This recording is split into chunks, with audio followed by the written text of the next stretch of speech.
안녕하세요. 박홍수 변호사입니다. 오늘은 그 상속과 증여 그리고 세금에 대해서 말씀드리겠습니다. 저는 현재 법무법인 대종에서 근무하고 있고요. 저서로는 그 바보야 문제는 세금이야, 조세불복 실무, 그리고 부동산 개발 세무 실무 등에 대해서 집필한 바 있습니다. 오늘은 크게 5가지에 대해서 말씀드릴 건데요. 이제 상속과 증여의 차이, 상속분, 그리고 그 유류분, 그리고 유류분과 손자녀, 대습상속과 손자녀에 대해서 오늘 말씀드리겠습니다. 첫 번째, 상속과 증여의 차이에 대해서 말씀드리겠습니다.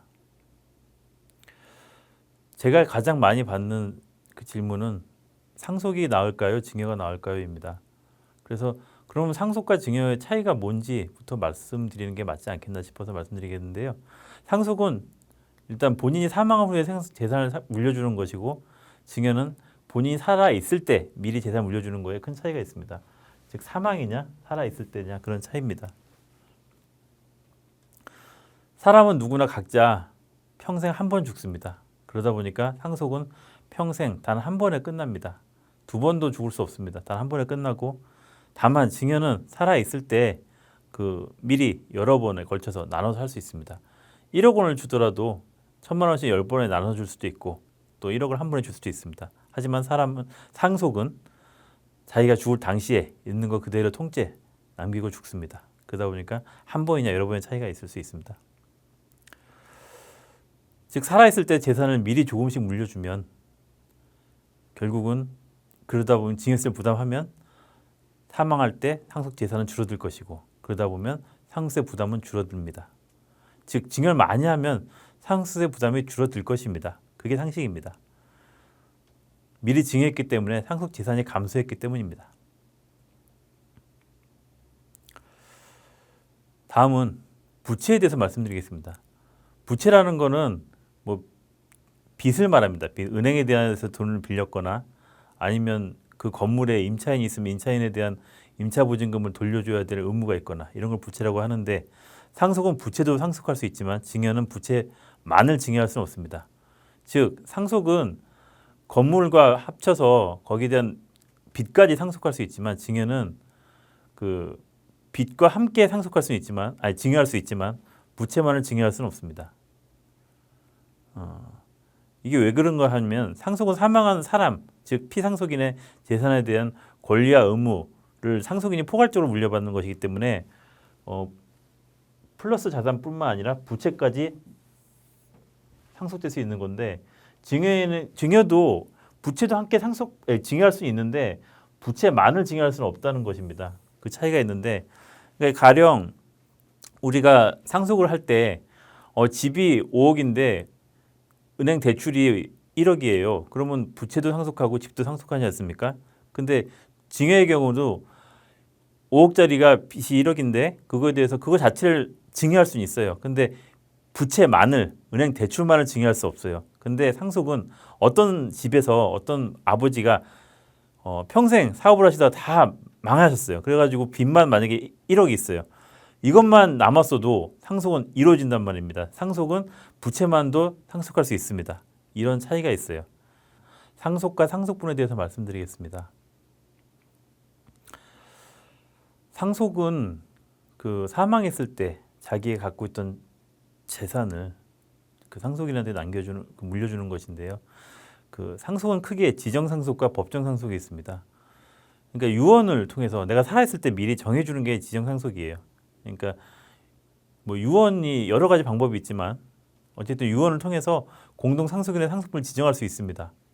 그러니까 가령 내가 자식이 3남매인데 그 중에 첫째는 뭘 갖고, 둘째는 뭘 가지고, 셋째는 뭘 가지고, 이거를 미리 남기는 거예요.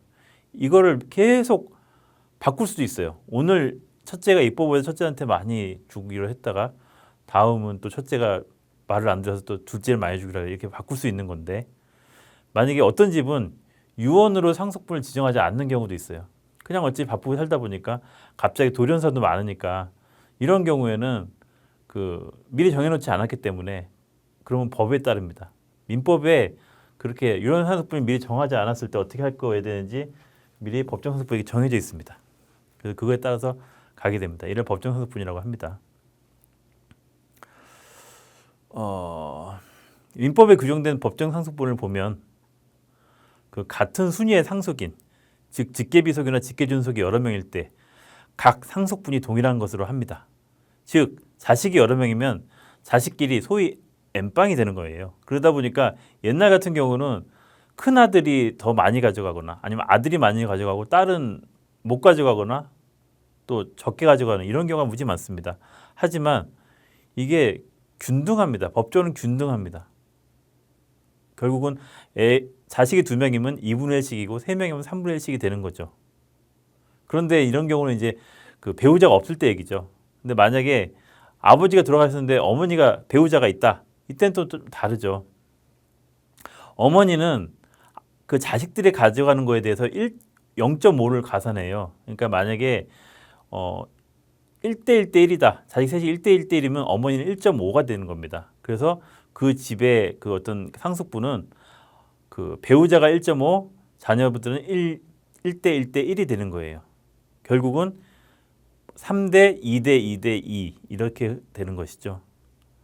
그러니까 여기서 아셔야 될 건 직계종속이 있으면 직계종속도 똑같이 그렇게 갑니다. 직계종속도 그 배우자가 있으면 배우자가 직계종속보다 0.5를 더 가져갑니다. 여기도 판례를 하나 보겠는데요. 그 상속재산의 분할이란 거는 공동상속인 간의 상속이나 공유관계가 종료되는 겁니다. 그래서 원래 상속이 되면 자동으로 그 공동상속인 간에 공유가 되는 거거든요. 만약에 집이 한 채 있으면 자녀분이 3명이면 3분의 1씩 공유가 되는 거예요. 그냥 그거는 내가 선택하는 문제가 아니에요. 법에서 그냥 그렇게 정해져 있어요.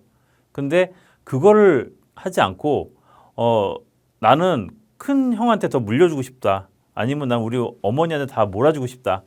이런 거는 분할을 하는 거예요. 그러니까 아무것도 안 했을 때는 그냥 균등하게 가는 거고 그걸 좀 변경시키고 싶다. 우린 다르게 하고 싶다 할 때는 이제 상속재산 분할을 하는 겁니다. 그래서 그걸 협의 분할이라고 하는데 그게 뭐냐면 공동상속인들이 모두 모여가지고 참가를 해야 돼요. 그중에 한 명이라도 빠지면 분할이 안 돼요. 그래서 시골에 옛날에 사셨던 분들 보면은 자긴 동의한 적이 없대요. 근데 알고 보니까 큰오빠가 다 가져갔대요. 그러면 한번 물어봅니다. 혹시 도장 주지 않으셨어요? 도장은 줬대요. 그 도장 준 게 결국은 그게 인감도장이었을 거고 그게 협의분할에 거기에 도장을 찍었기 때문에 본인은 참여한 게 된 거고 그래서 그렇게 결정된 겁니다. 라고 말씀드리죠. 결국은 그중에 한 명이라도 만약에 도장이 빠지거나 한 명이라도 없으면 이게 분할이 어려워요. 그러니까 뭐 한 명이 만약에 뭐 외국에 살다거나 이러면 이제 복잡합니다. 아니면 연락이 안 된다거나 이러면 복잡해요. 그래서 판례를 보면은 상속재산의 협의분할은 공동상속인 간의 일종의 어떤 계약이기 때문에 공동상속인 전원이 참여해야 됩니다. 전원이 참여해야 되고 일부 상속인만으로는 협의분할은 무효라고 하였습니다.